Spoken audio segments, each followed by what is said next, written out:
Experiencing a frozen or unresponsive touchscreen in your GMC Yukon, Sierra, or Terrain?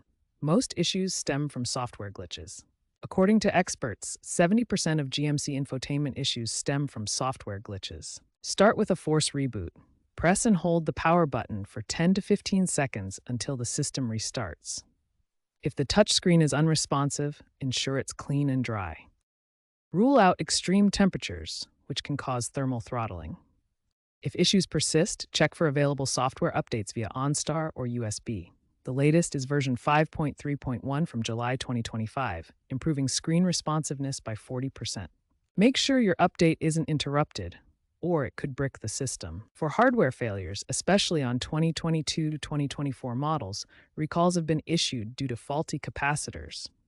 Get a free diagnostic check at your local GM service center. According to JD Power, GMC Infotainment is ranked 4th worst among SUVs, but you can proactively avoid issues by keeping your system updated. If basic troubleshooting fails, start with more advanced steps like inspecting for loose connections to the display. Unstable third-party Bluetooth devices can cause conflicts, so disconnect them and try again. Regularly clear the system's cache to free up memory.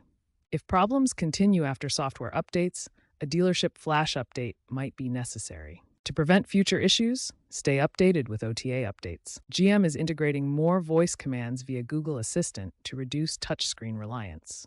Wireless systems are coming in future models to minimize hardware failures. Monitor GM's official app or forums like GM Authority for real-time updates on patches and known issues. While GM's OTA strategy is reactive, proactive maintenance like checking for updates and avoiding extreme temperatures can improve reliability. If all else fails and your vehicle is under warranty, consider a warranty claim for hardware replacement.